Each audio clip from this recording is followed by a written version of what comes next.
today's highly illustrated episode of the Into the Impossible featuring Kip Thorne, a renowned theoretical physicist, and Lia Halloran, an award-winning artist. Kip, a Nobel Prize-winning physicist, is celebrated for his contributions to the theoretical understanding of black holes, wormholes, and especially to the LIGO experiment that resulted in his winning the 2017 Nobel Prize in Physics. And Lia's artistic endeavors have gracefully navigated the intersection of art and science. Kip, of course, has been known for his work with Christopher Nolan on Interstellar, making it into a scientifically accurate depiction of what a black hole would look like. Together, Kip and Lia have authored The Warp Side of Our Universe, a remarkable book that explores Kip's theoretical astrophysical discoveries and predictions through poetic verse and otherworldly paintings. There's even a depiction of my bicep 2 experiment in here if you look closely.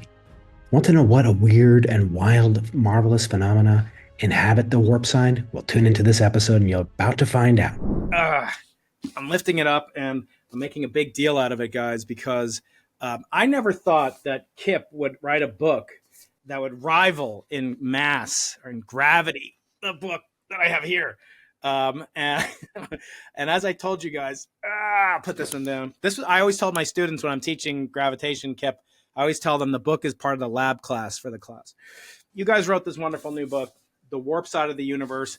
As I told you, the favorite thing that I love to do with authors when they come on is do what you're not supposed to do, which is to judge a book by its cover. So Lia, take us through this wonderful book, the title, the cover. It's one of the most beautifully illustrated books I've ever read, but the cover is especially evocative. So walk us through, Lia, and then Kip, you can add your own take to it as well. Title, subtitle, and illustration. The warp side of our universe is a term that Kip has been using in his own science for many years. So even when this book started as an article, it was always the working title. Then our publisher encouraged the subline on that. And what we really wanted to do with the cover was to make something that would tell the viewer exactly what you're going to get in the book in an instant. So in this picture, you have a black hole.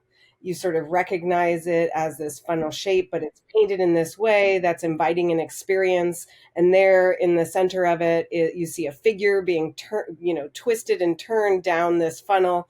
And that figure is my wife, Felicia. So it's a little bit of a clue that the book is going to be very evocative and sensual. And then as you turn the book around, we've used, as you see through the entire book, each of the pages has its own painting for where the text floats over it.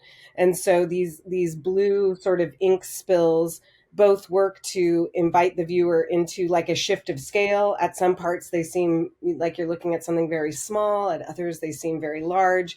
And we decided to keep it very minimal. And we invited two of our favorite authors, Diane Ackerman and Davis Sobel, to comment on the back, who have been really influential for this book and for Kip and I. Kip, the title, obviously you've had a couple of books with the title Black Holes, Wormholes, fascinated with holes of all kinds. And the best advice I ever got, I think I learned from you: when you're in a hole, stop digging. I think you said that, right, Kip?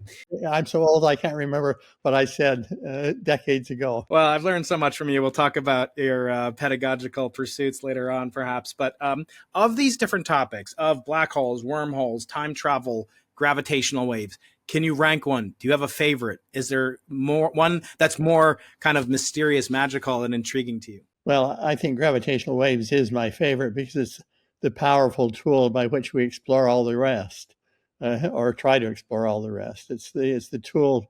Gravitational waves are made from warped space and time, just like the other objects on the warp side of the universe: black holes, wormholes, cosmic strings, the Big Bang, so they're the ideal tool. Gravitational waves, the ideal tool for exploring the warp side of the universe. And when you first encountered these, as I did, probably in graduate school, or it was not long after the prediction in 1916 of Einstein. And so one of these things that he never thought would be detectable, right, Kip? I mean, the idea that you could detect these infinitesimal ripples, and I love these very short papers that only Einstein could write. Like he wrote a paper, which is basically a letter to the editor of Nature that predicted gravitational lensing, as I recall. What about these gravitational waves was so astonishing that it really took, almost 100 years almost to the day, for their detection? What makes them so ephemeral? The extreme weakness of the force that they exert on matter by the time they reach the Earth. It was already clear to me when we just began thinking about trying to detect gravitational waves. I had a pretty good understanding of how strong the waves would be, and that was so weak that if you had what the gravitational wave does is it stretches and squeezes space, and therefore moves things back and forth relative to each other when the space between shrinks or expands. And so the magnitude of that is so exquisitely small. It is about 10 million times smaller than the atoms inside the mirrors off which we bounce light in the process of trying to see the stretching and squeezing. 10 million times smaller than an atom. When the two objects that are being pushed back and forth relative to each other are 4 kilometers apart, 2.5 miles apart. It's incredible that one can actually measure those tiny, tiny motions. Einstein thought it would never be possible, and I thought it would not be possible. When I first started looking at this, it took me several years to become convinced that we really had a shot at it. And I tell this story. When I remember walking through the halls of Westbridge, and when I was a postdoc with Andrew Lang 25 years ago or so, and seeing various bets and so forth with Stephen Hawking. What do you think Hawking would make of this? Besides, being featured here, what would he make of this? I mean, he lived to see the detection of gravitational waves, but maybe not the kind of astronomical tool that LIGO has become, with the orrery of literally hundreds of candidate objects. So what do you think Hawking would make, and what was he like to work with? Stephen was a close personal friend of mine. Lia has a wonderful painting of Stephen in his wheelchair. We never collaborated on research, but he, like me, expected that gravitational waves would become a very powerful tool for astronomy, and that was the whole motivation of going after them. But as I say, I never collaborated with him on research. We were friends at the level of talking about things like life, love, and death. And Lia, when I look at the book, I mean, it's impossible to think that the color blue, this bluish green, lovely and just beautiful theme, that there's not some sort of message perhaps encrypted within this color choice. I mean, you have all the colors and all the places in the palettes of the artists around the world. Is there something, is it a reference to my friend and Kip's friend, Jana Levin's book, Black Hole Blues? It's the second book. Usually cosmology books have these, or, astronomy books have these black covers, etc. What is the reason behind the color choice that you employ here throughout the book? It was very intuitive. It wasn't that I was thinking very theoretically about it, but I've always felt that blue does something that other colors can't, which is that it represents something that could be interpreted as like a deep darkness and a deep space, but it's also very luminous. So if you look in the book, I've really utilized the range of intensity of the blues to do that. At some parts, it feels like it's illuminating, and other parts it's, used to develop this kind of richness and subtlety. And I wanted to keep the paintings aligned with what Kip was doing with his verse, which was that there was like an elegance, an efficiency, a quickness, that they weren't overly done, that they sort of, I like to think that they like arrived on their own. There's many iterations to get to a final painting. So you might see, one painting in the pages, but it would take, somewhere between 7 to 14 tries or iterations to get there. So using the ink was a way to make the paintings very quickly. It represented the efficiency and conversations and back and forth that Kip and I had. And I think the color sort of is evocative enough. It tells the viewer a little bit of a little bit about the material itself. And then you'll also find that there's one other color in different parts where Kip is describing this new discoveries of tendices and vortices. And what we wanted to do was to visually signal to the viewer a tension, a pull and a push, a twist one way of clockwise turning and a twist of counterclockwise turning.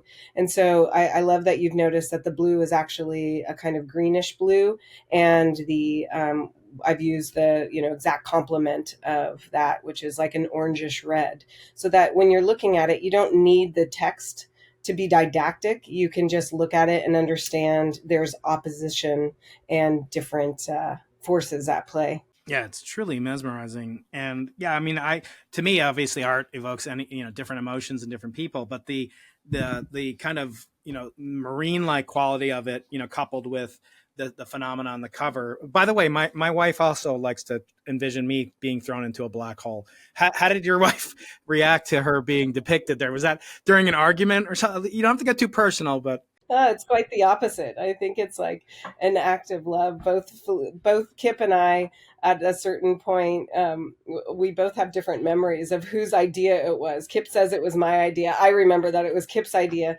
that we would have one space traveler and it would be Felicia. And I think that's, both of us felt like that was a way to really invite the viewer in to like this intimate surrogate.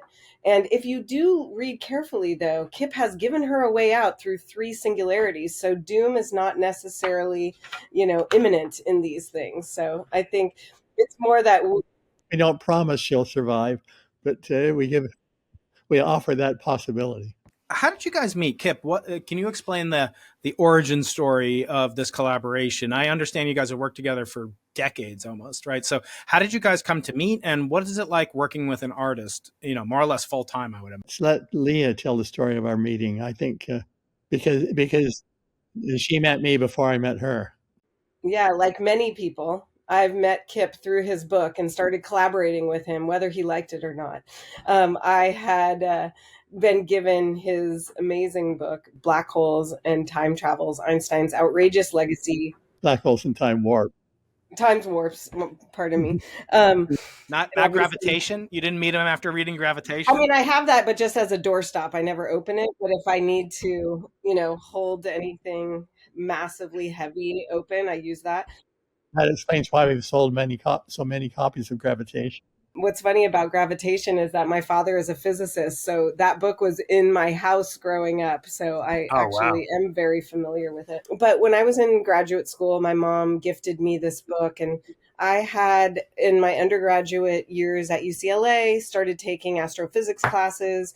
I had toyed with the idea of double majoring in astrophysics, and then I applied to two grad schools. My dream grad schools, Columbia and Yale. And I thought, if I get into one of those, I'm going to go straight through for art. If I don't, I'll stay and finish, this secondary degree. I got into Yale. And it was at that point that Yale was really cool in their grad program, where they actually made you take classes outside of your master's courses or degree, which is very unique because you're so immersed in what you're doing. And so I took a couple of great literature classes, but what I mainly took was astronomy classes. And I really, really had an affinity with Charles Balin, who was the chair of the astrophysics program at that point, and he was studying black holes. And had nothing to do with what I was making paintings of, but at a certain point, my studies sort of kind of pushed against what I was conceptualizing in my art practice. And it was only until I got Kip's book that I really felt a transformation into experience.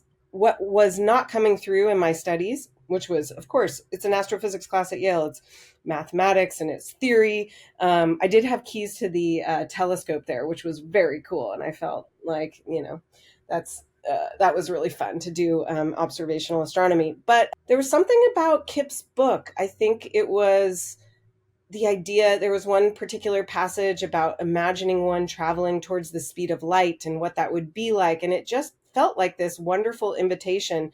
And it was from that book that one of my main paintings in my MFA thesis show, I used the theories of his book to inspire the foundations and the painting itself. So it's a 5 foot by 16 foot painting of a wormhole. And after that, it just sort of cracked open this idea that I could use science as a subject matter. And it has been that way ever since. The project with Kip, it takes on a very different approach.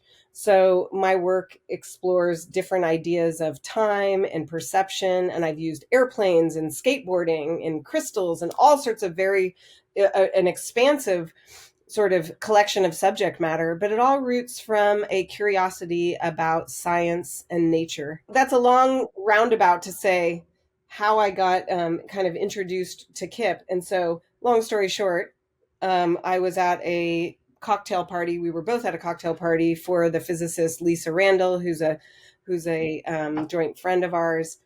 And she had been doing a sabbatical at Caltech, and she had thrown herself a going away party.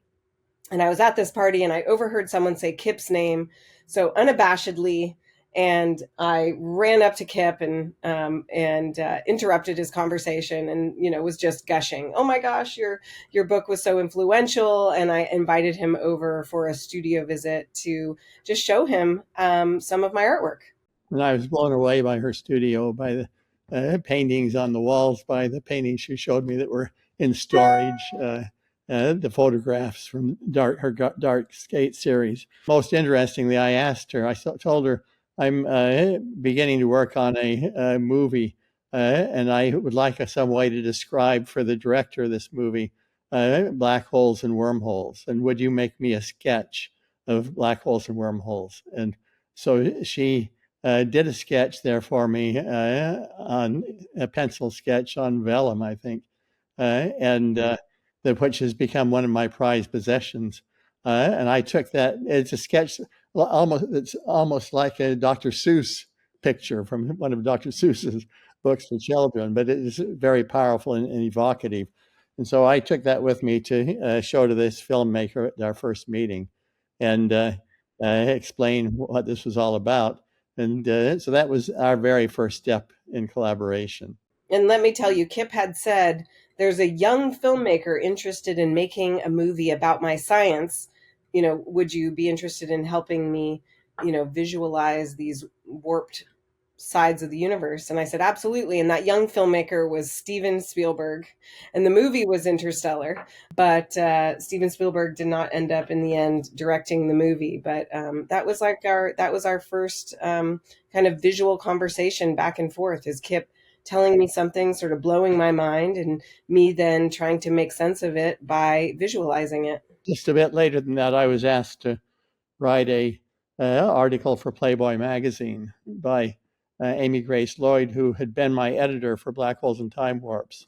And but she was now had been commissioned by Playboy magazine to bring in interviews and articles by eminent people in the sciences or in the arts or in literature, to try to distinguish Playboy from other gentlemen's magazines. And so I said, sure, I'd be happy to do something, but I'd like to bring on Lia as a painter to make the pictures.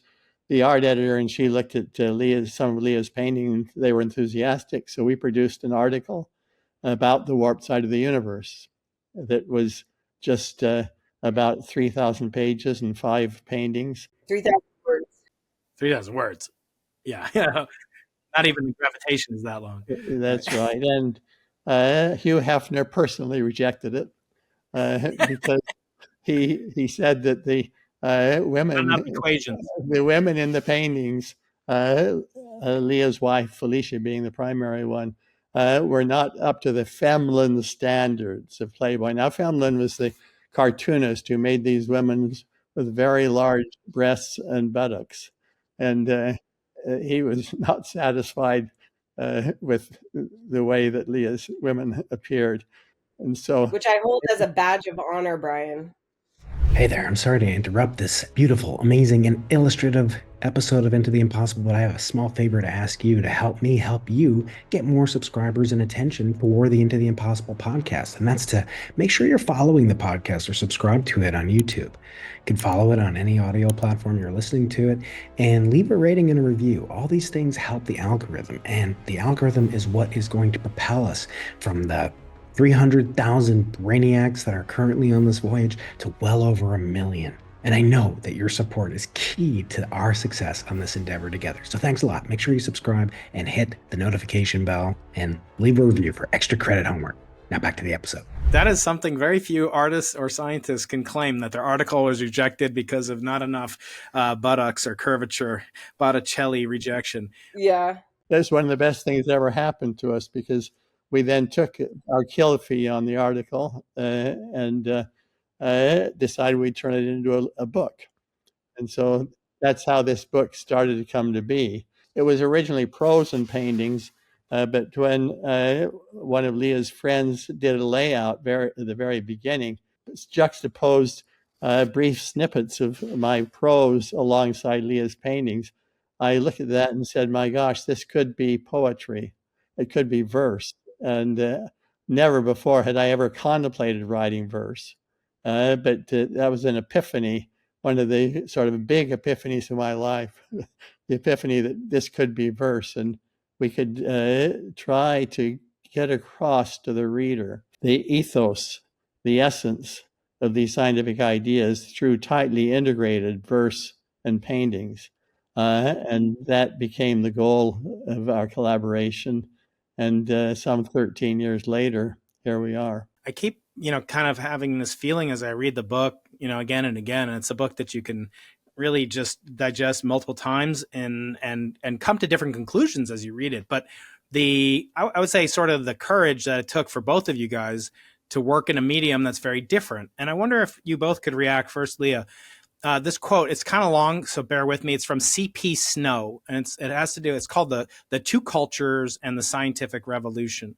So C.P. Snow basically was claiming that science and arts, or the humanities, had represented the two different halves of the life of all of Western society, but it had been split into two different cultures, and that the division was a handicap to solving the world's problems. And so he describes, C.P. Snow does, this interaction probably at a cocktail party. And he said, once or twice I've been provoked and asked the crowd at the cocktail party, how many of you could describe the second law of thermodynamics? The reaction was cold. It was also negative. Yet I was asking something which is the equivalent of, have you ever read a work of Shakespeare?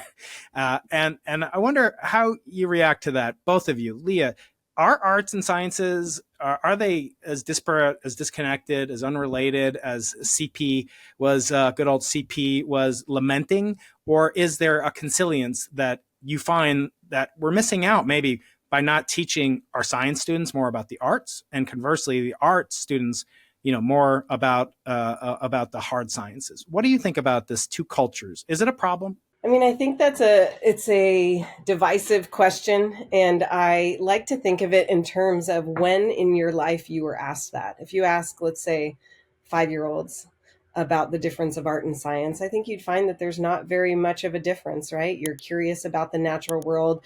Usually young kids are trying to maybe depict or understand something, but they do it in a way that shows a little bit more about their own meaning. And I think, in terms of a 5-year-old being curious about how stuff works, it's the same thing. You'd be curious to figure something out because it's crossing your path and it adds meaning to your life. So I like to think of the trajectory of actually when these two sort of parted ways. And we've then in our culture sort of told people, I think that the example of, the laws of thermodynamics is a great one, because what that actually is saying and why people are being cold is that at a certain point, they were told that science is not for them.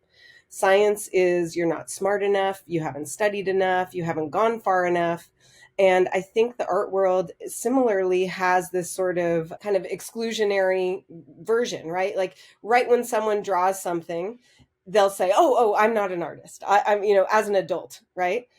But when you again go back, let's transport back to 5-year-olds. Like if you ask, I always like my daughter is 5 years old, and I sometimes get invited as a artist into her Montessori, and I say, who here is an artist? And you can imagine everybody raises their hands, and the same thing, like who's curious about figuring things out, they would all raise their hands. So I think it's more about our limitations, about where we are including the general public. And I think that like Kip's interest in making the movie Interstellar and making this book shows a great passion and also interest from the general public to be pulled over that line.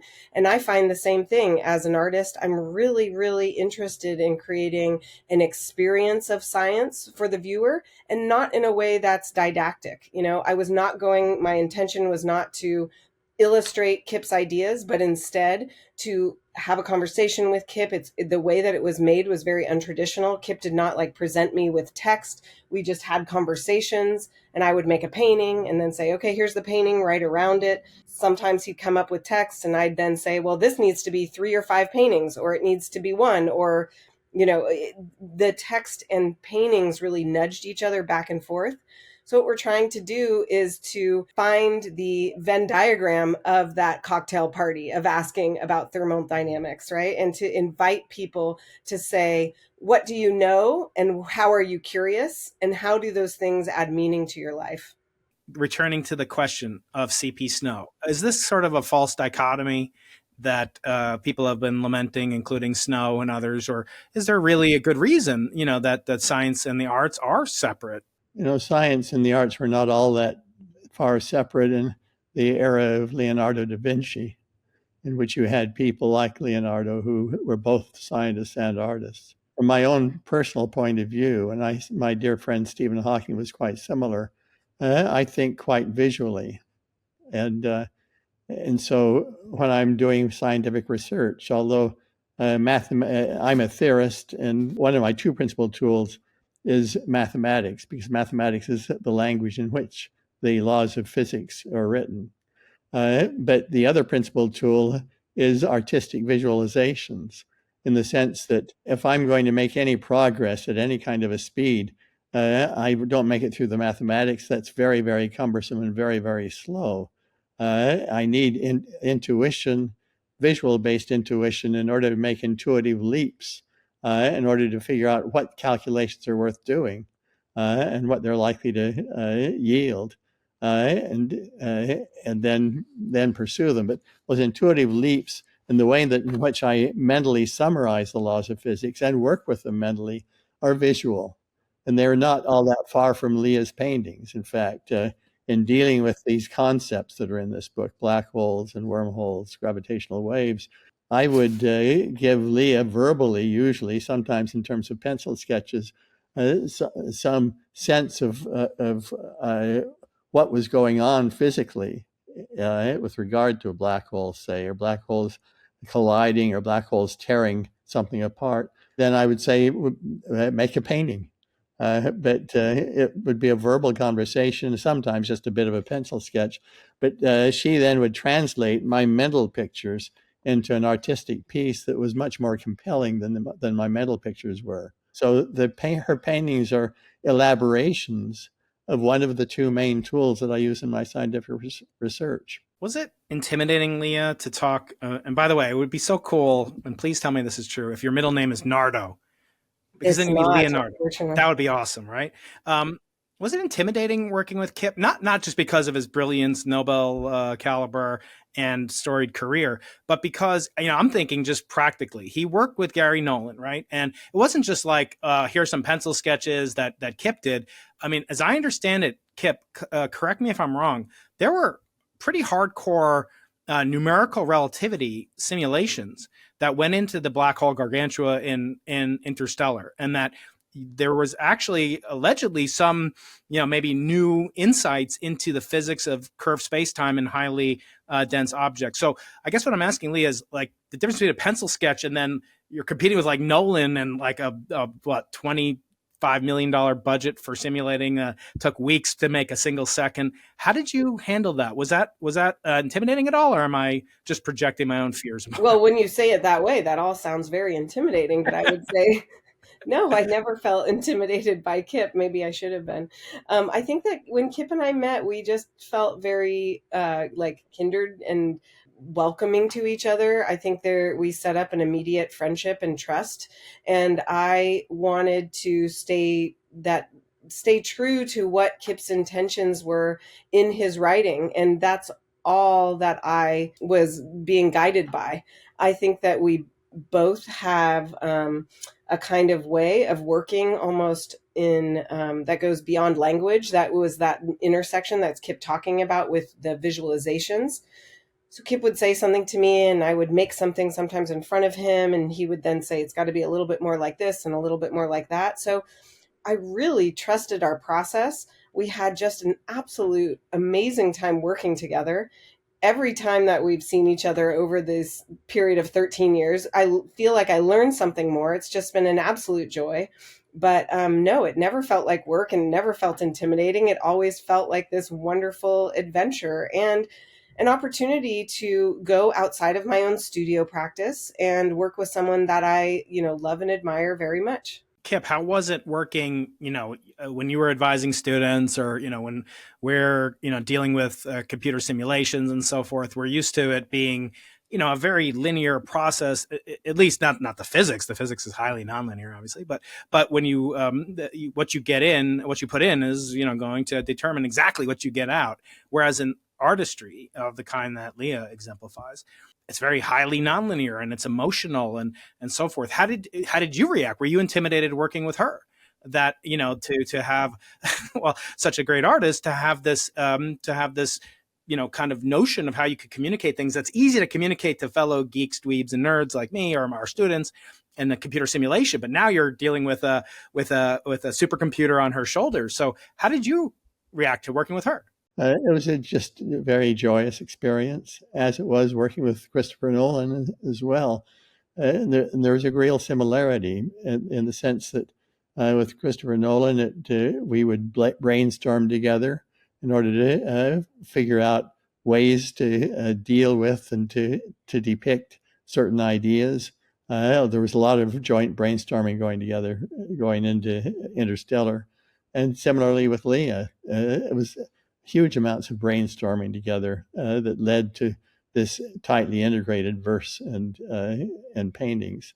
And so I guess I never felt intimidated by any of my collaborators. The key to success in a collaboration is openness. And a key to lubricating the success is that you really like the person, you love the person that you're working with, and intimidation is, I think, would be a huge obstacle. I try hard to.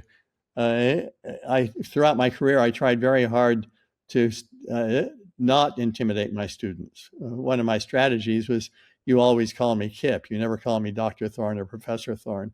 If you call me by my first name, maybe you'll let your guard down just a little bit and open up, and maybe we can have a real relationship in terms of intellectual interaction. And friendship is really a key to progress in a collaboration. So yeah, I got to stop forcing my grad students to call me Herr Professor Dr. Keating. I want to talk about pedagogy now and ask both of you, the way that you become a physicist is also highly contorted, warped passages. And I imagine for an artist, it's the same way. I want to get your reaction to a strategy I do use in all seriousness with my students. I'm an experimental physicist. I build telescopes. I build detectors, instrument systems, and so forth. But what I like to have them do is what's called, at least in literature as I've read it, it's called copy work.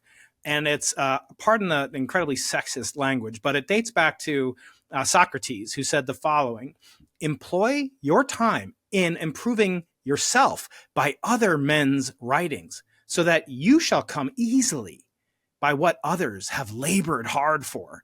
And in so doing, I try to say to my students, if you were an artist, if I was teaching art, as I'm going to ask Lia in a second, I would have you first copy all the masters, go back, all the way back to the Middle Ages and the Byzantine era, and just feel what it's like. As I think F. Scott Fitzgerald hand wrote The Old Man and the Sea.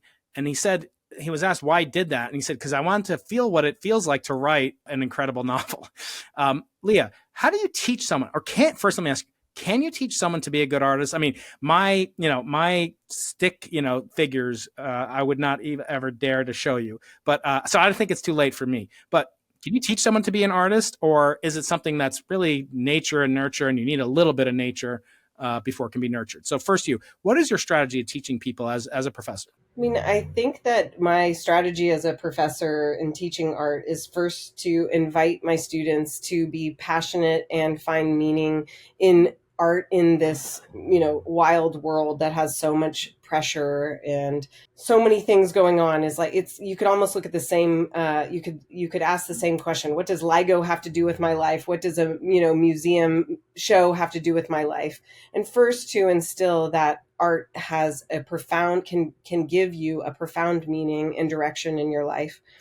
I think that it's very easy to teach people technical skills. Actually, your example of stick figures, I actually feel like I absolutely could change that if you took a drawing class with me, because just like anything of learning the steps of understanding physics, there's certain rules to follow. I could, even Kip has been inspired by an engineering class that he took early on at Caltech, which is such a cool thing that they don't do anymore, but that he learned the rules of perspective. I mean, it's a geometric system, but those are tricks of the eye. What I think is harder to teach, but can be encouraged and fostered and, developed, is someone to think critically.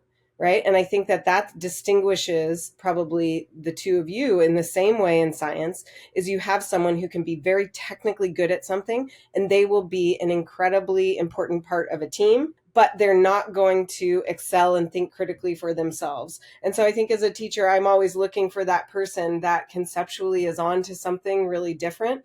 And I actually try to restrict them from getting too technically involved.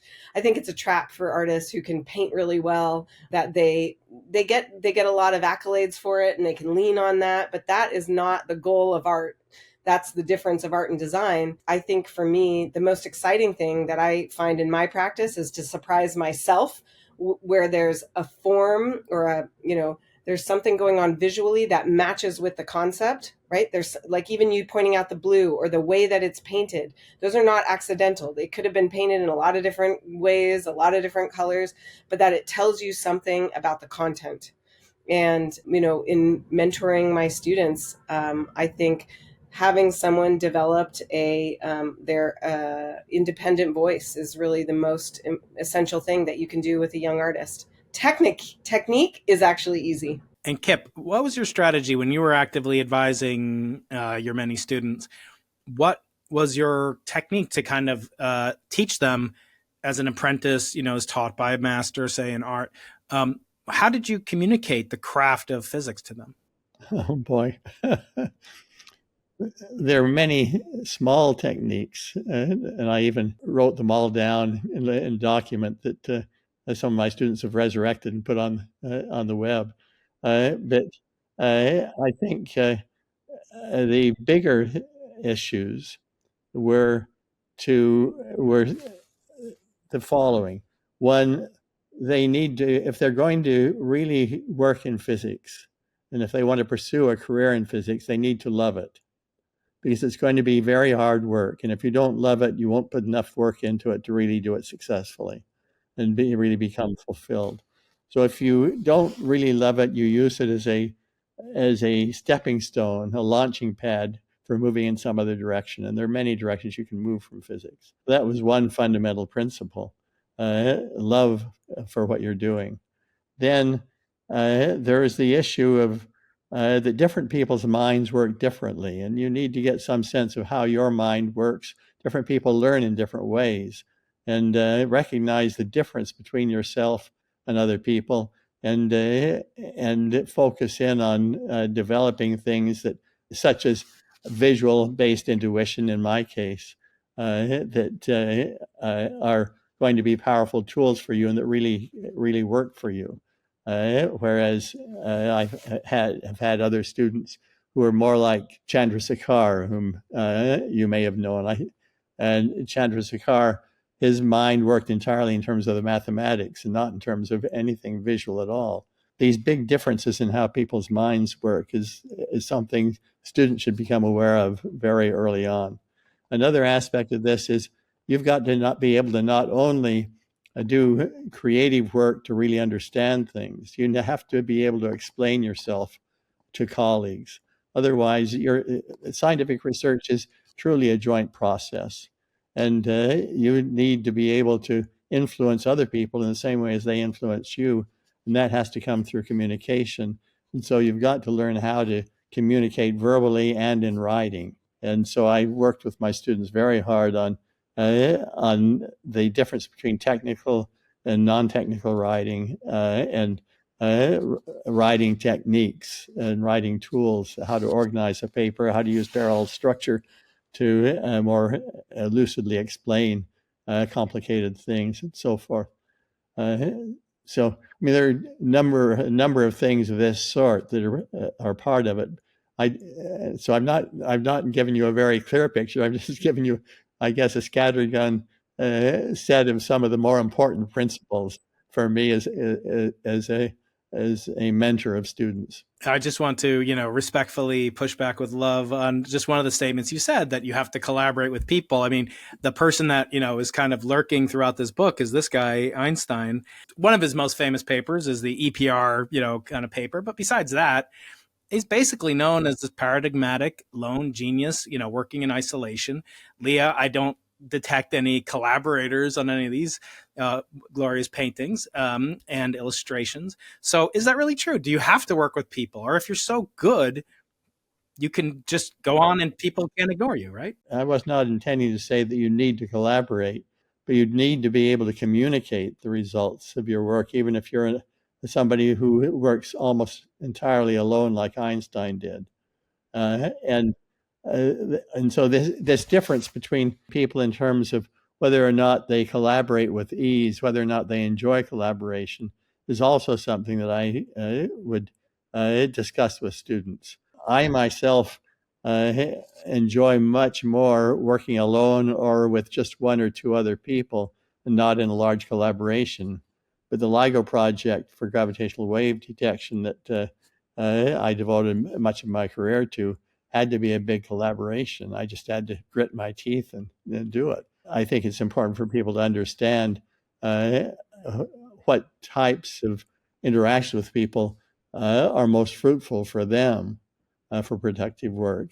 And then also, however, pay attention to whether or not the things that they really want to do can be pursued in the manner they most like. And I'm a example that I know I'm much happier working alone or in a very small collaboration, but forced into a different mode because what I did could not be done in any other manner than in a huge collaboration.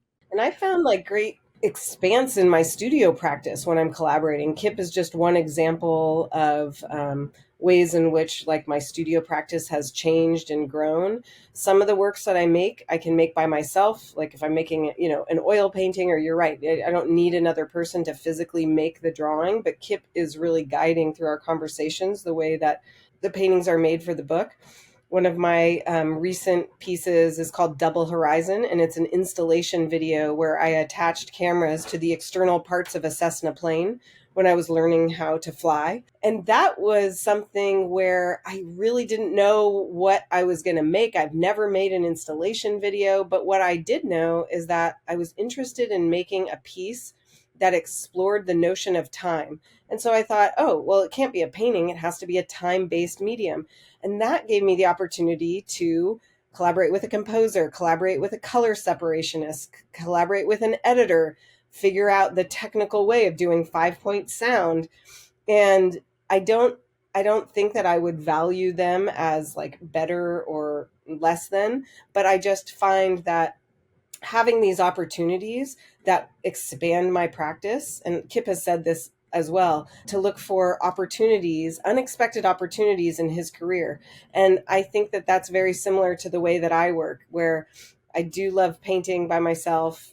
I like, the solitude, but I also love taking what I'm thinking about and actually developing curriculum around it, or inviting other teams of collaborators in a way. It just expands and makes the concepts much more rich for me. Getting back to this kind of two cultures, but one goal, I want to take us back to another experiment that was quite costly and contested, as was LIGO, as you guys both know, and that's 1969 when Robert Wilson was on Capitol Hill talking to a bunch of senators, trying to give them money to build what would become Fermilab. And it's reputed the senator, leading the committee, Senator Pastori, said, "Is there anything connected with the hopes of this accelerator that in any way involves the security of the country?" And Wilson says, "No, sir, I don't believe so." And the senator says, "Nothing at all?" Wilson says, "Nothing at all." And Pastori says, "It has no value in that respect." And then Wilson says, "It has only to do with the respect with which we regard one another, the dignity of men, our love of culture. It has to do with, are we good painters, good sculptors, great poets? I mean, all the things that we really venerate in our country and are patriotic about.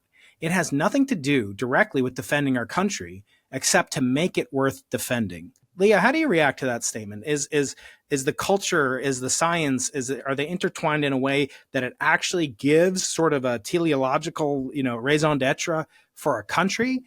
Because it seems like very few countries can attest to making a LIGO or a Fermilab. So how do you react to that? I think it's like the underlying question of, is it practical to be an explorer, or do we explore because it makes our heart sings and expands what we know about what the human existence can mean? I mean, one of my favorite things to think about, especially when I'm teaching young painters, is to actually wrap your head around, how do we know what we know about the history of humanity? It's through art. It's through architecture. And other than that, it's not through anything else. We can look at the Egyptian tombs and the paintings, and through the history of painting, even back to cave paintings, we know it through art. Now, was that cave paintings, one scholar could say, yes, it was very practical. They were tracking buffalo migration. I don't know. I'm just speaking out loud, but it actually is like there is such an urge, at least within me and when I see around others, to be creative and express what it means to have humanity. And so I mean, I love what you just read, because there's more to being alive than being practical. And can we invite ourselves and remind ourselves to remain constant explorers? And even just going back to like our 5-year-old selves, right? Like all that makes sense if you're asking a 5-year-old, but it doesn't make sense because we're older. Well, could we actually envision a culture and a humanity where art and science are held at the same level of importance, because it tells us who we are? Normally, when I talk to an author about a book, I'm always torn because the audience hasn't read it. Most of them haven't read it, even though your book's been out for a while. But sometimes I talk to authors, on publication day, so nobody's read it except for, kind of nerds that run podcasts like me. But I'm reluctant to always, summarize the book because, I feel like I'm not, audible, narrator or something like that. So I want them to buy the book.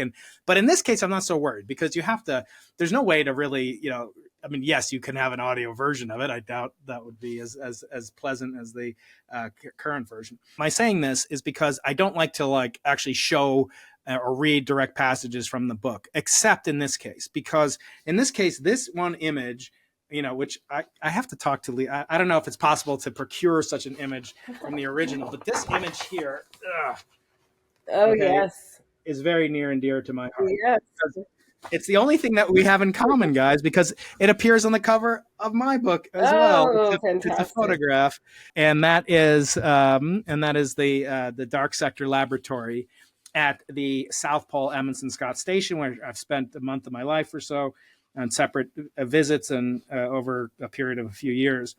And I want to read the article and also kind of ask some questions, because how often do I get the chance to talk to the actual artist? So the poem says, "A fleet of astrophysicists, allies of LIGO's fleet, have toiled for 3 full decades on a radical new and elegant type of gravity wave detector."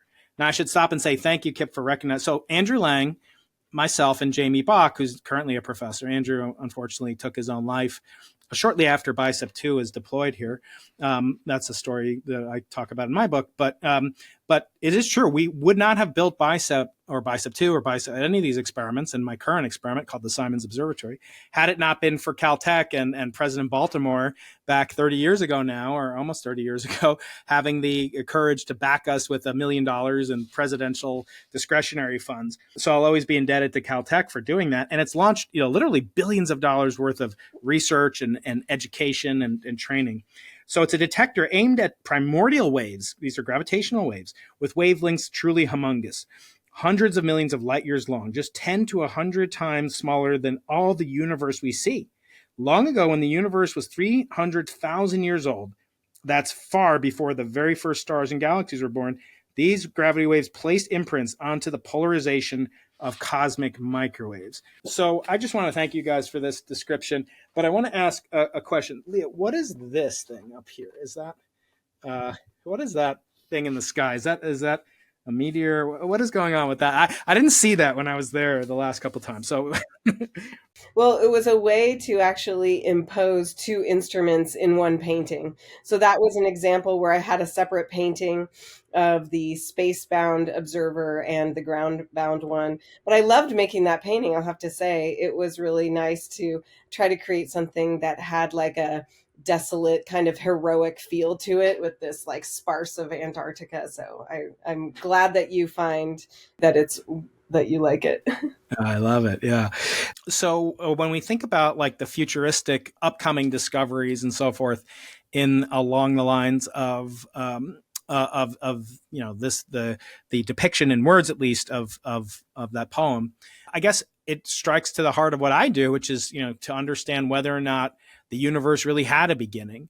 And maybe this will also segue into Lia, but depictions of the creation event and so forth are ubiquitous. And yet if you I always point out, Kip, and you can confirm if this is true or not, if you have like 10,000 ping pong balls representing 10,000 years of human civilization, and you write the year on each one, going back 8,000 BC to today, 10,000 years total, and you write the year on it, and then you write what was the prevailing cosmogenic story, what was the prevailing thought of the origin of the universe at that time.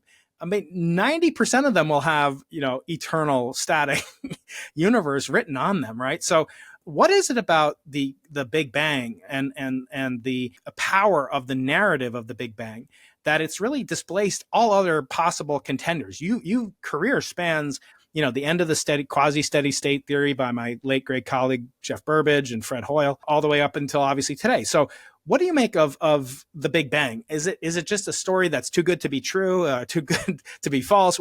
Where do you rank the Big Bang in terms of cosmic creation events, and whether or not that speaks to something intrinsic to humanity on a deep visceral level? Well, I think the Big Bang was something that scientists were forced into by the observations.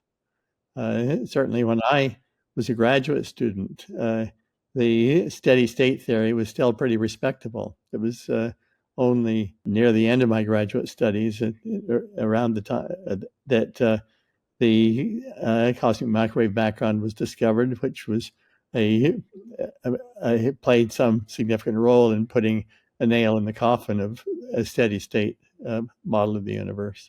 I've seen the transition from an era in which large numbers of cosmologists whom I highly respected, such as Jeffrey Burbidge, quite proudly supported a steady state universe, to an era where nobody does anymore.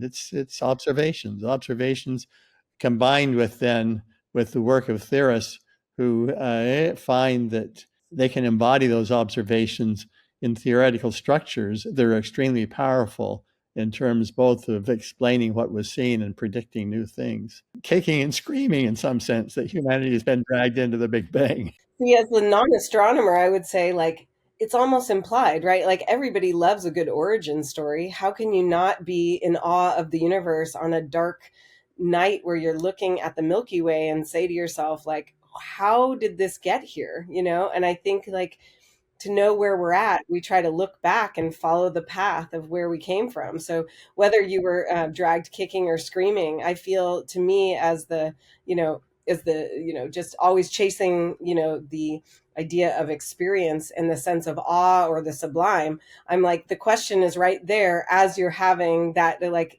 that moment, right? Like, where did this all come from? How are we here? Yeah, but I did grow up in the Rocky Mountains at about 5,000 foot altitude in a rather dark valley. The sky was spectacular, and when I looked at that sky, boy, it was hard to contemplate that it wouldn't have been like that forever. I mean, I always ask people, I'll ask you guys, what's your favorite day on the calendar every year? Lia, what's your favorite day? Just My favorite day is probably Friendsgiving. My wife and I throw this epic party, and it's like a sit down dinner for like 40 people. And we just like drink and eat for about 14 hours. Hey, Kip, what's your favorite day on the calendar? I don't think I have one. Okay. I have a All right. number of Well, days I like. normally, so you guys are aberrations then, because normally I ask and people will say it's my anniversary or my birthday or my kid's birthday, or if they're smart, they'll say their wife's birthday, or because Can I change my answer, Brian? yeah, you could do it. Well, My wife's birthday. No, I think my wife would actually say Friendsgiving as well. So I think I'm safe. And I always point out it's because it's like you don't know what it's an origin. It's when something happened before your comprehension and your personal experience. And so people are drawn to that because it's a great mystery that you can't have direct evidence for, at least in the case of your own birthday. I want to talk about something in common that I'm sure you both have faced. And I'll start with Lia. Criticism. You must have had bad reviews. I mean, no good artist, professor, science, gets to where they at the highest levels that you're at now, or Kip has achieved now, without significant criticism, maybe in public. How do you handle critics? How do you keep the swagger that you need to be a great artist, along with the humility to know that, sometimes it may be the critics may have a point. How do you handle criticism? I think that's a great question. And to me, I ask myself, like, who my audience is, like who it matters that the work is good enough, strong enough, conceptually rigor. I'll tell you a story. In my first solo show in Los Angeles, I got a review in the LA Times, and the work sold out. So it was like this double thing. My first solo show, a lot of attention. I also got offered a solo show in New York. Everything was going great. But in this LA Times review, I could tell that the viewer kind of didn't totally understand what I was doing. And those paintings were of female astronauts in these like very ambiguous situations. So it wasn't necessarily that they were astronauts or spacesuits, but you couldn't help but feel that there was something about them. And the line that the reviewer used was "space babes." And I was like, now that is a twist of the knife. It's almost like he was, and the people that I depicted, very often I use the people around me, as in this book. My goal in my work is always that I connect in a universal concept, but that it comes from somewhere very personal. So I put myself in a lot of my work, sometimes in invisible ways, like flying the plane of the video piece I'm talking about, or being the skateboarder in the series called Dark Skate. But the nature of inserting my body in a personal way is a thorough line through all of my work.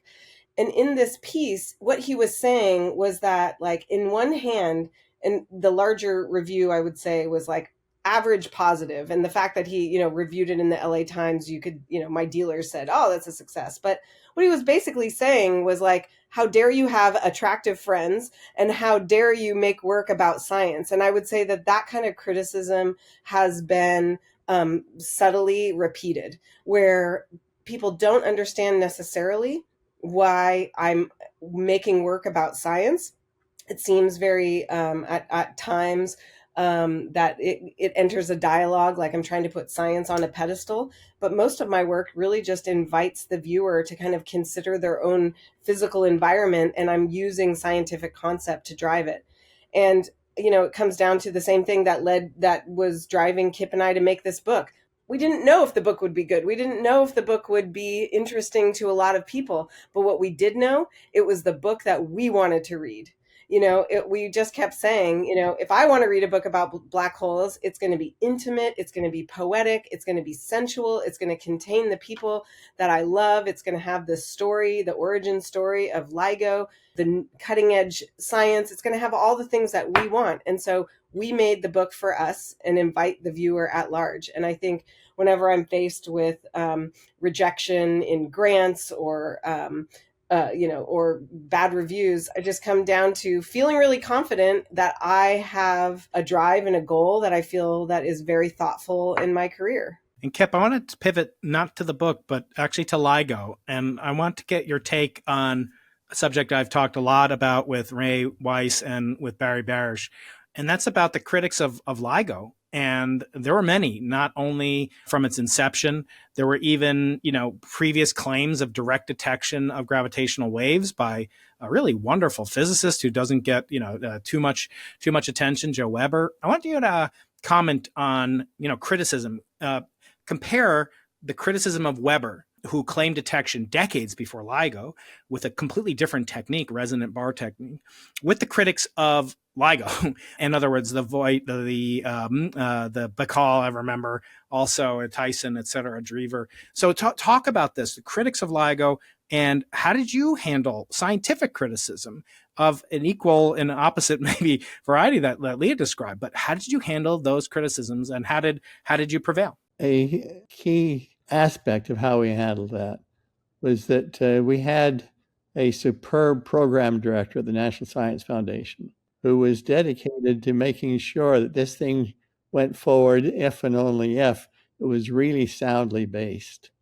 And so he arranged review after review by very tough people, some of whom were actually critics before they went into the review, and people who were experts on the technology. And the issue was whether or not we were going to get there in terms of the technology. And we passed those reviews, usually with flying colors. We passed all those reviews, and it was our critics were people who were very eminent, astronomers primarily, very eminent astronomers, who were not close enough to the technology that we were working with to really have anything like the wisdom of the reviewers we dealt with. And so then the crucial issue was to make sure that in Washington it was the technically competent reviewers to whom attention was paid. And that was assured, one, within the National Science Foundation, just by the structure of the National Science Foundation and how it operates. It really does operate in a very effective manner in terms of reviewing things and making decisions based on reviews. In Congress, it required lobbying. And lobbying is a nasty word in many people's minds.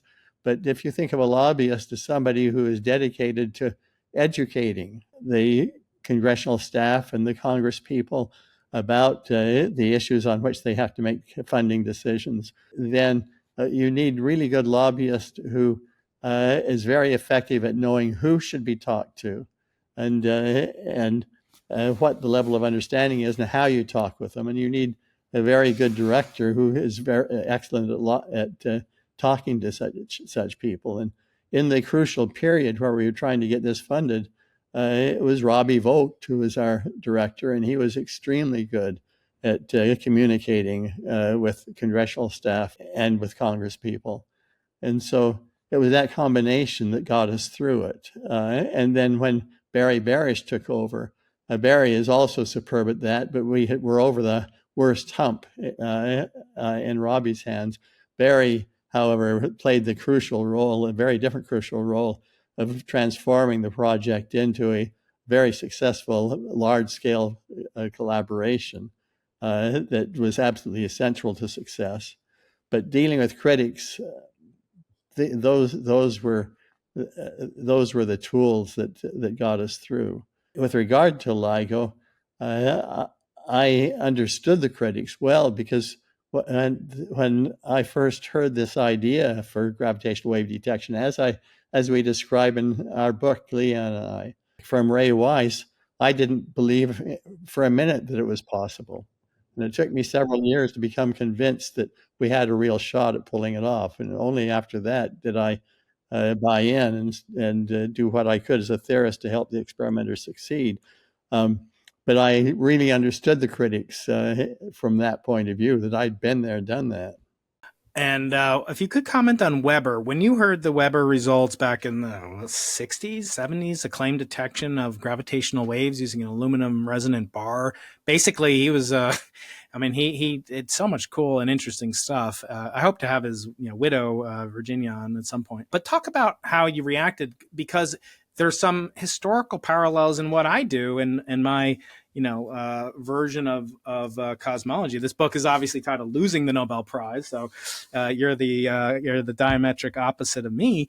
But it's because we made a claim that was premature, much as Weber did, and yet sometimes they say in real estate or business, the second mouse gets the cheese. Is that a case of what happened with LIGO? Or talk about how did you react and what kind of criticisms and warnings maybe did Weber ignore?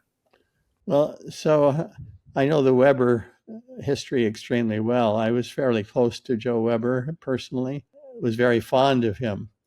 And I was highly respected his creativity and his courage in tackling what was regarded by everybody else as an impossible task. And he got the field started, and the techniques that he developed for this hung on in other people's hands for decades, and they were only dropped when LIGO sensitivity surpassed the sensitivity of his types of gravity wave detectors, and that was not until the 2000s.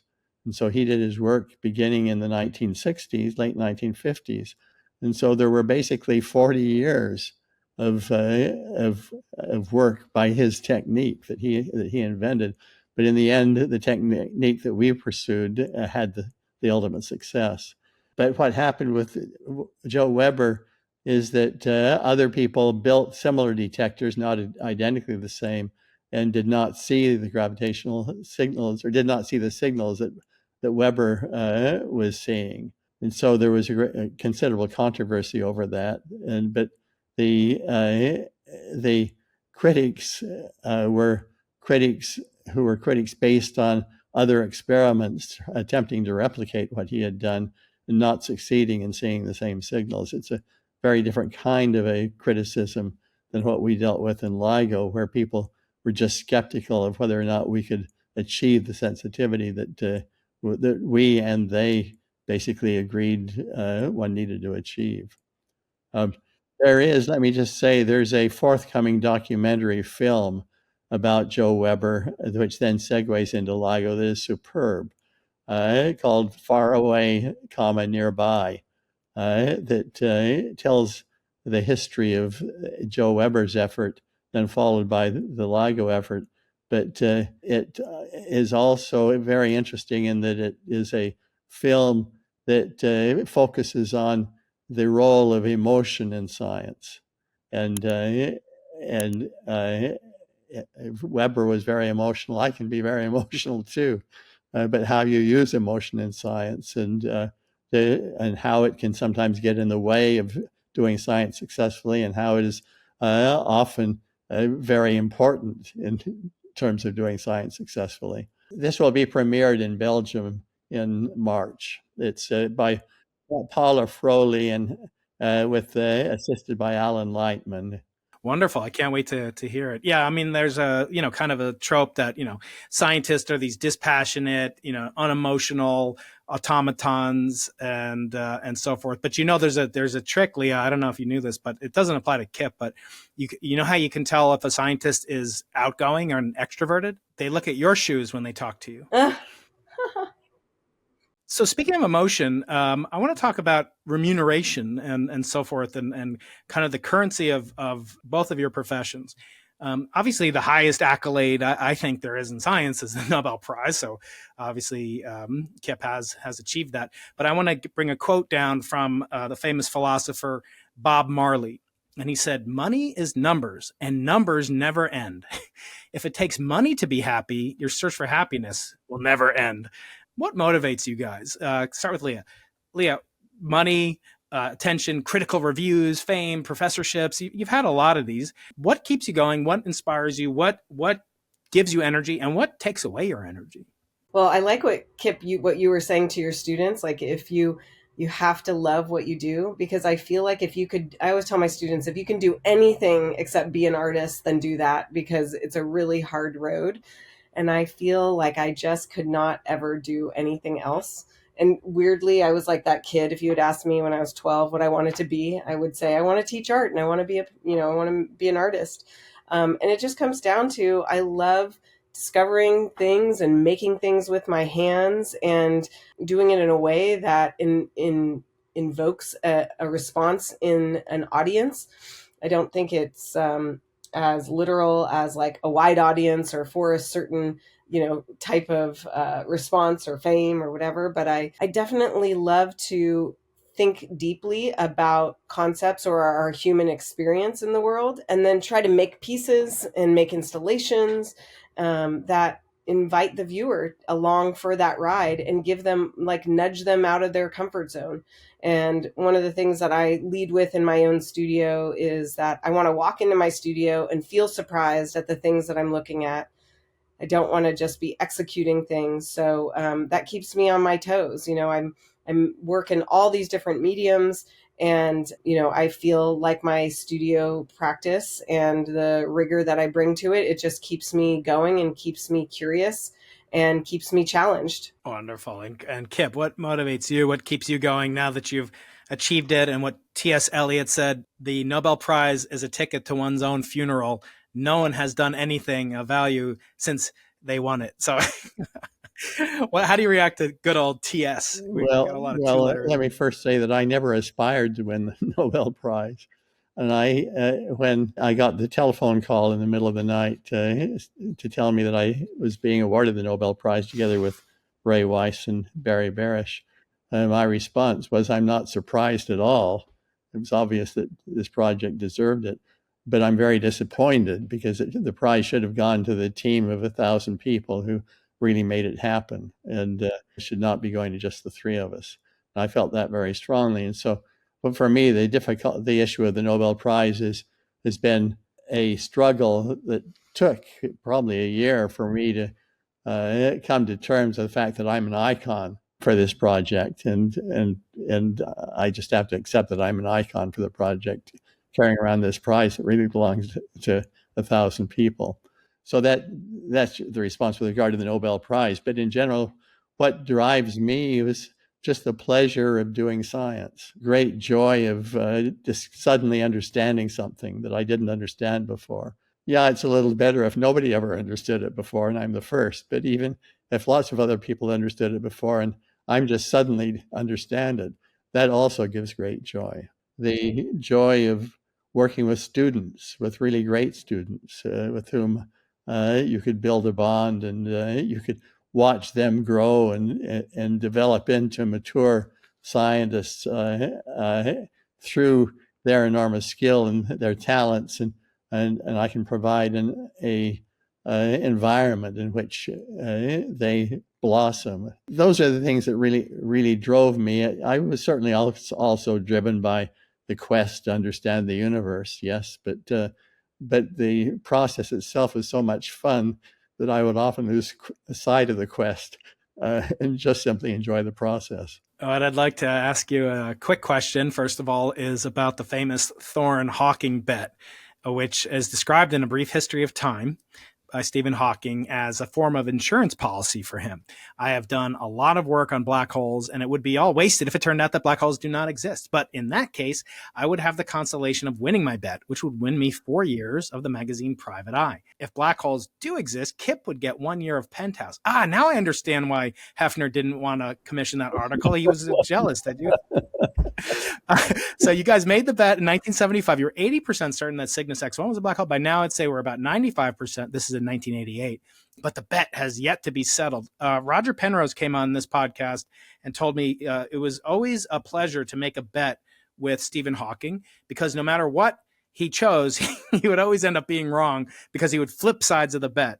Was that bet ever resolved? I think it was 1990.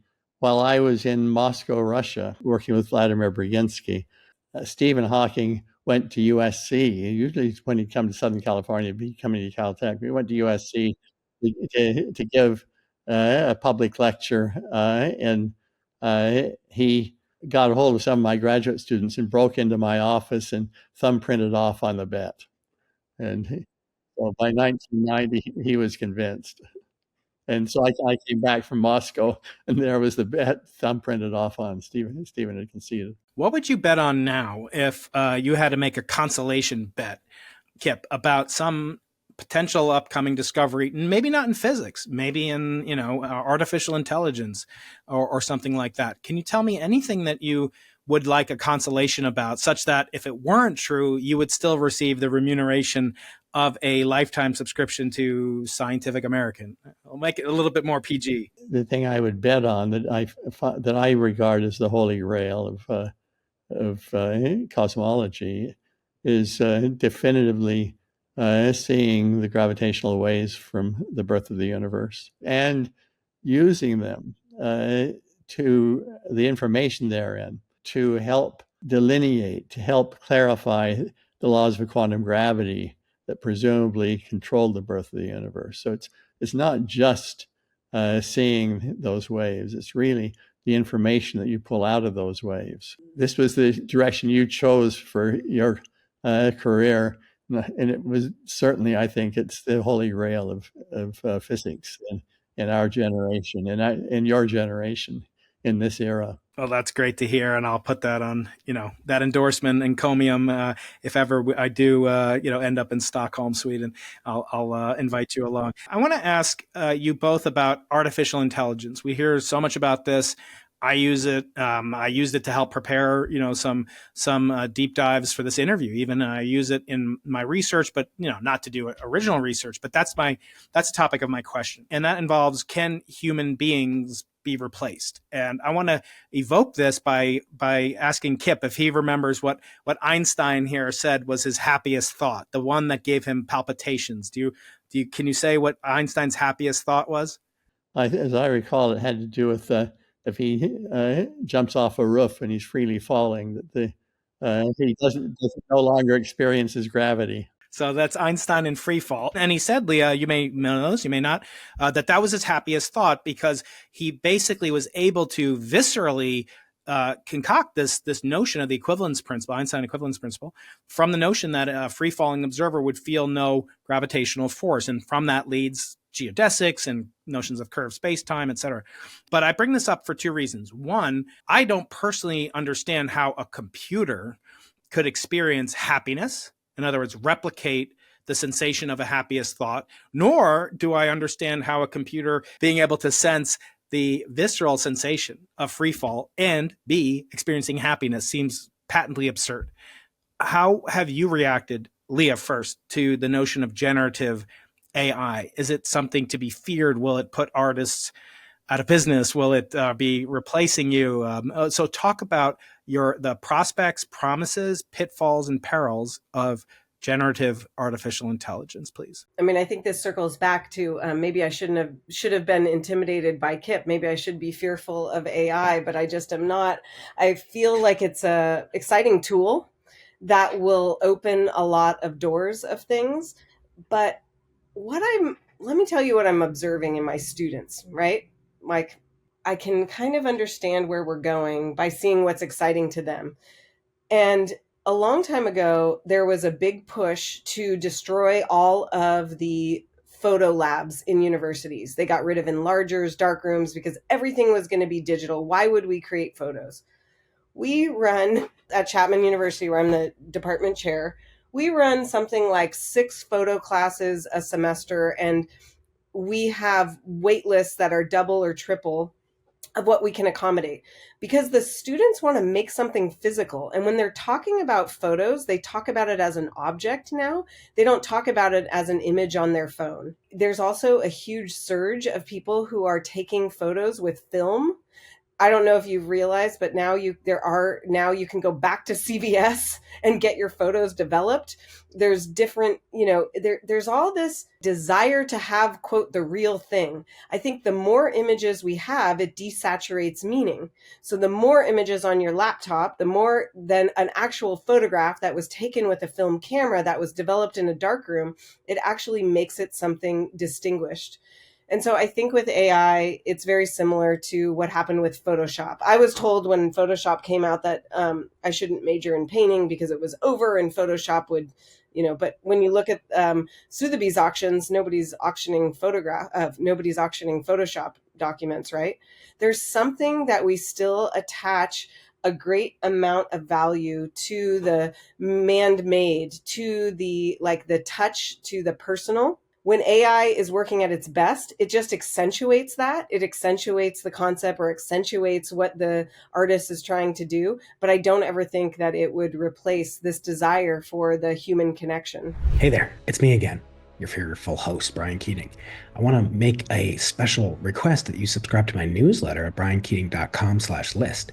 And if you do, you'll be entered to win a real piece of a meteorite, a chunk of space dust, a 4 billion-year-old slice of space dust, a meteorite that fell to Earth thousands and thousands of years ago. You'll get information about the meteorite, and you'll get information about how you too can watch meteor showers throughout the year. It's my small way of giving back to you. If you have a .edu email address, you're guaranteed to win. So make sure to enter at briankeating.com/list. Now back to the episode.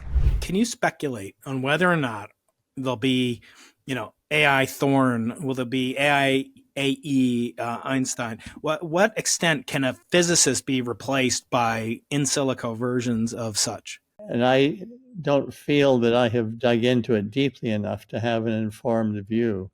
Impressed by the pronouncements that people I respect make about this. And I worry about because some people I respect worry.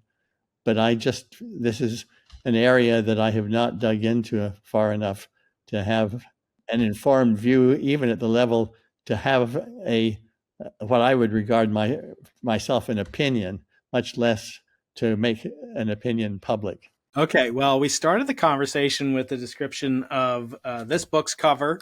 I want to turn to this book, as I promised you I would, Gravitation, and really just what it's meant. It's over 50 years old. It's one of the best-selling books in all of physics history. It's as glorious illustrations that I'm sure Lia would add her encomia to if she was even alive at the time when it came out.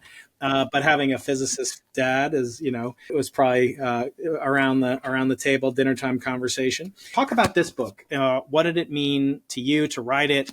And especially Wheeler, working with him, what was that like, Kip? John Wheeler was a very inspirational man. He was my PhD mentor. He was Richard Feynman's PhD mentor, some 20 or 30 years apart. We both revered him as a mentor. But I wound up collaborating with him very tightly on this particular book. It was an era when relativity, Einstein's laws of warped space-time, had been relegated to the province of mathematicians, and very few physicists were paying any attention to that. And that was true from, say, the early 1930s through the 40s, the 50s, into the 1960s, when we began working on this book in the late 60s. And it was only beginning to be embraced again by physicists as we worked on this book, as a result of a series of astronomical discoveries, the cosmic microwave background, pulsars, quasars, and so forth. So it was a period then when physicists were being pulled into relativity. Relativity is pulled into the province of physicists. And we wanted to write a book that would transform the way physicists thought about relativity. A book that would teach physicists how to think about relativity intuitively. And that meant that the ratio of words to equations would be much larger. The ratio of pictures to equations would be enormously larger than in other textbooks, because the pictures and the words were the essence of building intuition. The equations were, as I said earlier, the language of nature. For physicists to really embrace this and use it as a powerful tool, they had to build intuition, and the book then was designed for that purpose. As a result, we also then used rather innovative techniques in the book, various kinds of marginal notes of boxes and so forth, boxes that ran on for page after page that basically embrace the nonlinear structure of learning. Yeah, and the choose your own adventure, the upper corners have these different tracks, 1 and 2, depending on the sophistication. Yeah, and the illustrations, of course, as well. Yeah. When it came out, it was somewhat controversial in the sense that the people who were working in the field at the time were largely mathematical, and they were left cold by the amount of pictures and verbal descriptions. But in fact, the students embraced it, as did street people in Berkeley in the era of the Vietnam War. And so we probably sold more copies to street people in Berkeley than we did to real physics students. Okay, well, we've reached the end of the normally scheduled part of the conversation where we discuss these just incredible topics, and we come to the conclusion where we ask existential questions. And originally I was planning to only ask Kip, but I can't resist to ask these exact same questions of Lia. So I will beg your indulgence and forbearance in answering these final 4 thrilling questions, if you do not mind. So they start like this. They're related in some way or another to Sir Arthur C. Clarke, who is also a great exemplar of the blending of art and science, in his case, literature and hard, high-tech science.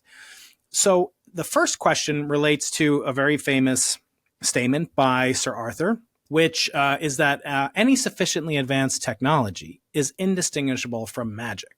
And I like to turn this into a question very similar to your late great colleague, Richard Feynman, who Kip just mentioned. And that is sort of a cataclysm question. And he was asked, what piece of wisdom or knowledge that humans have come up with, or technology, expresses the most amount of information in the fewest amount of words, such that if Earth were destroyed in a cataclysm, we could put this on a time capsule and send it out into the universe as a token of our existence. So I want to ask you first, Kip, what is the most amazing and therefore magical technology, theory, or art that humans have ever come up with? I would say that there are 2 things that I think of scientific discoveries, but many other people would say that these are human constructs to try to explain how the universe works. But one is general relativity, warped space-time. The other is quantum physics. And the fundamental principles of quantum physics, the fundamental principles of general relativity, have enormous power. And the 2 of them together basically have enough power to explain and deal with almost everything that we see in the universe. And at least in their present forms, they are human constructs, yeah, I'll agree, but I think that they actually must mirror in some very deep way what was really going on in nature. So they're discoveries in that sense. And Lia, what magical creation of the human species is most impressive to you? If we are talking about science, I would actually kind of go back to what your question was to Kip about what the most kind of profound discovery would be. And something that has always perplexed me really severely is dark matter and dark energy. And so to me, I think that the most exciting technology are the things that are helping us to visualize the unseen, which in a lot of ways is what I'm trying to do in the book. Is Kip gives me a concept or an idea that we haven't seen. And so to me, I mean, the future observers of Lisa, or the, image of the black hole, I mean, to me, those are just like the most, like the moments where I feel, or even the discovery of LIGO, I just thought, like, what a crazy time to be alive to witness these things, just as an observer on Earth. So to me, I think the most exciting parts are the things that we mathematically know that are there, but like, who do we think we are observing black holes? Like what an exciting adventure to think beyond our Earth and to these like really massive scales of the universe. So I would like encompass them all, even James Webb, I mean, just these things that are just pushing the boundaries of what our understanding is in ways that, just weren't clear would be possible when we were young. Okay, the next question that I love to ask my treasured guests has to do with the following quote by Sir Arthur C. Clarke, who said, when a distinguished but elderly scientist, I'm not calling you elderly, Kip, I'm not calling Lia elderly either, but when a distinguished but elderly scientist states that something is possible, they are very certainly right. But when they say something is impossible, they are very probably wrong. Arthur called these types of, fallacies, he called these failures of imagination in his book, Profiles of the Future. Nowadays, we call these limiting beliefs. So I want to ask you in the phrase of maybe something that you've changed your mind on, starting with Kip. What have you changed your mind on? Or what beliefs that may cause my audience or you to limit our achievement have you indulged in the past and you'd like to sort of correct yourself or correct as a warning for my audience in the future? So what have you been wrong about, I would essentially say, if anything? So let me begin with a quotation from John Wheeler, who he said that the greatest physicists are the ones who make the most mistakes the most rapidly on the way toward the truth. And I think there is a lot of truth to that. We find that we are wrong daily in little ways as physicists. You make a mistake in a calculation, or you think a calculation is going to come out one way and it comes out another way. So you very quickly become humble in a way that politicians almost never are, because they never get their noses rubbed in it the way we do. So that's one statement. But then let's talk about the bigger places where we're wrong. The biggest, or one of the biggest for me, was the issue of whether or not the universe is accelerating. The evidence that came in from supernova observations, I thought, well, I know so well that astrophysicists have systematic errors in their observations that they often don't understand. And so this is almost certainly wrong, because it's obviously wrong. The universe can't be accelerating. As a theorist, I know that it has to be wrong. And then when data came in from a cosmic microwave background, I was still very skeptical. It required a number of different kinds of observations of different sorts to finally force me, kicking and screaming, into accepting that the universe is accelerating, that there must be some force that causes it to accelerate, which we now call dark energy. But I just was totally resistant. And but it is, again, along the same lines that as a scientist, I have learned to be humble. So I'm accustomed to being proved wrong, but not accustomed to being proved wrong on things that are so obviously, where I was so obviously right in resisting this. I'm not accustomed to being proved wrong on something of that magnitude. And Lia, you're not nearly as old as me or as Kip, but tell me, please, what have you been wrong about, if anything? What have you changed your mind about, or what limiting beliefs should my audience be on guard against to avoid these so-called failures of imagination? In my early career, and I may be older than you think, I've been showing in galleries and for 18, nearly 20 years now. I think that in my early career, I thought that you could foster creativity through kind of having a goal, working really hard, and just being very fixated on that, that point. And over my career, I found that the key to really being creative is to sit in the risks and the unknown, and really the part of being very uncomfortable. It's going to sound very weird, but I find that being embarrassed is actually one of my best balances in my studio practice. And I've learned to just kind of welcome that. Like if I'm making a painting and I feel that there's nothing embarrassing about it, then I feel like I'm like trying to be too right. And I know that it's probably not that great. I think if I'm ever going to grow as an artist, that those kind of cliche things about saying take risks, to get to know what that means personally, I have really changed what I know to be success within my own art practice. And it's just wielded the kind of more risk I take, the more uncomfortable I feel. It allows me to step outside of me sort of being right into the realm of actually being a creator. Well, that segues beautifully into my final question. Again, inspired by Sir Arthur C. Clarke. And I didn't explain why, but the reason is I am the associate director of the Arthur C. Clarke Center for Human Imagination, which was established by the Arthur C. Clarke Foundation in Washington. And we've been doing this for 12 years now. And I started the podcast only about 3 years ago in earnest. My first guest was someone that I know Kip knows very well, the late, great Freeman Dyson. And I've been doing this for years, and I always asked these kind of big picture questions, as I said, to humanize scientists. And the last one is really going to harken back to advice to your former self. And I like to phrase it in this way. Again, another quote from Sir Arthur C. Clarke. Going backwards in time, his so-called third law states the only way of discovering the limits of the possible is to venture a little way past them into the impossible. And that's the origin of the name of this podcast. I want to ask it as in the form of advice to your former self. So, Kip, starting with you, what aspect of life, of anything, not just science, perplexed you as a 20-year-old or a 30-year-old, the average age of my audience? What were those great moments of clarity or breakthroughs that gave you the courage to do as you've done, to go into the impossible? So sort of advice to your former self. So I think it's something that we mentioned earlier in this podcast.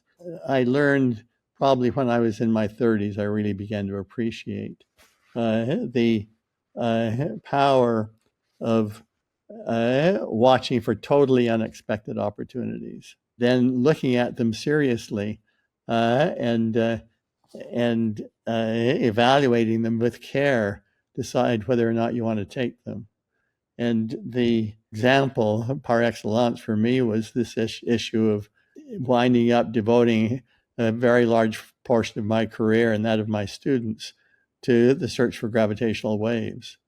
It seemed to be totally impossible technologically when I first saw the ideas that Ray Weiss was putting forth. Just totally impossible. It took me 3 years to be convinced that it was possible. That for me, and I did not at all intend to pursue things in that direction until I saw that we had a real shot at success.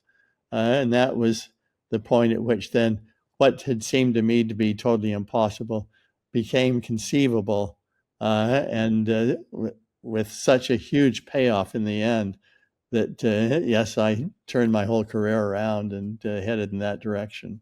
And lastly, concluding with you, Lia, you got 30 seconds with your 20-year-old self. What do you tell her?